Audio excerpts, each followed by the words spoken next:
네, 안녕하세요. 구조령입니다. 저는 민주당이 내주 국무총리실을 고발하겠다는 것과 관련해서 지적을 하지 않을 수가 없습니다. 또 음모론을 유포해서 이번 총선을 음모론으로 치르려고 하는데 민주당이 그간 법치주의를 훼손하고 시스템을 공격하고 음모론을 유포해온 과정이 축소판으로 다시 보여지고 있습니다. 민주당은 법치주의를 훼손하고 시스템을 공격합니다. 법치주의의 핵심은 법의 지배입니다. 법의 지배는 사실 와닿지 않을 수도 있지만 굉장히 개념이 중요합니다. 법의 지배라는 말을 법에 의한 지배라고 바꿔서 쓰는 정치인도 있는데 기본 소양이 굉장히 부족함을 알 수 있습니다. 영어로 바꾸면 그 차이가 확연합니다. rule of law, rule by law. 그러니까 그 둘의 차이는 법을 수단으로 이용하는지 여부입니다. 입법자가 법을 도구로 이용할 때 민주주의는 훼손되고 법치주의는 파괴됩니다. 히틀러가 그랬었습니다. 히틀러는 놀랍게도 법에 의해서 합법적으로 지배했었습니다. 왜냐하면 그때마다 자기가 원하는 법을 만들었기 때문입니다. 그런 모습을 민주당에서 보아왔습니다.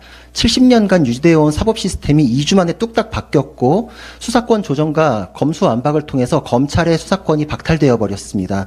그 피해는 오롯이 국민에게 돌아갔음에도 아무도 책임을 지려고 하지 않습니다. 그런데 민주당은 그때마다 자신들의 사법 리스크를 덮기 위해서 검찰의 수사권을 뺏었음에도 불구하고 경찰을 믿어야 한다. 검찰은 믿을 수 없으므로 경찰이 수사권을 넘기는 것이다 라고 했는데 지금 이번 이재명 대표의 비습 사건에 이르러서는 경찰을 믿지 못하겠다고 합니다. 아니나 다를까 특검을 도입해야 한다는 주장을 덧붙이고 있습니다. 이쯤 되면은 법을 바꿔서 스스로가 수사기관이 되고 싶어 하는 것이라는 걸 알 수 있습니다. 자신이 원하는 사람을 특별검사로 앉혀서 내가 원하는 대로 수사를 진행하겠다라는 내용을 또 되풀이하는 것입니다. 그냥 이 정도가 되면은 톡 까놓고서 이 사건을 어떻게 왜곡하고 싶고 시민들에게 어떤 내용을 주입하고 싶은지를 말하는 게 솔직할 것입니다. 이 사건은 경찰의 수사 결과라는 팩트가 존재합니다. 그 이외의 모든 것은 팩트 확인이 없는 주장에 불과합니다. 그것이 대부분은 음모론입니다. 저희가 음모론을 몰라가지고 언급하지 않는 것이 아닙니다. 양쪽 방향의 음모론이 존재하는데 심지어 재판을 미루기 위해서 자작극을 벌인 것이다라는 음모론 저희도 잘 알고 있지만 팩트 확인이 되지 않았기 때문에 그 음모론에 대해서 언급조차 하지 않는 것입니다.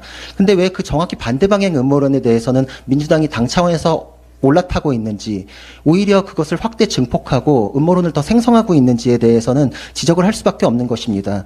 이거는 동료 시민들을 속이려는 행위입니다. 그리고 이번 총선을 또 여론전으로 왜곡하려고 하는 행동일 뿐입니다. 정청래 의원이 경찰을 수사해야 한다 라면서 아무 팩트 없이 또 경찰을 공격합니다. 김성주 의원이 이 사건에 대해서 마치 정부가 배후에 있는 듯이 주장을 하기 시작했습니다. 그 저열한 문장과 몇 마디 말장난으로 이 사건이 왜곡되기를 바라는 그 태도에 안쓰러움을 느낄 뿐입니다. 그렇다고 해서 민주당이 부산 시민과 부산 의료진에게 저지른 잘못이 덮일 수 없습니다. 자신들의 잘못을 덮기 위해서 또 음모론을 퍼뜨리는 것이 이번에도 통할 것이라고 여기는 것은 동료 시민들을 모욕하는 것입니다. 이번 사건에 대해서는 책임 있는 공당의 자세를 보여야 할 것이고 음모론은 지양해야 할 것입니다. 저희는 이번 피습 사건이 그 누구에게도 일어나서는 안 된다고 생각하기 때문에 그거에 대해서는 음모론에 대해서 거론조차 하지 않는 것입니다. 민주당 역시 책임 있는 정당으로서의 모습을 보이고 그런 안쓰러운 시도를 접기 바랍니다. 나쁜 정치는 반드시 사라져야 하고 나쁜 정치를 하는 정치인도 퇴출되어야 합니다. 이번 총선에서 반드시 그렇게 해야 할 이유를 하나 더 찾았음을 밝힙니다. 감사합니다.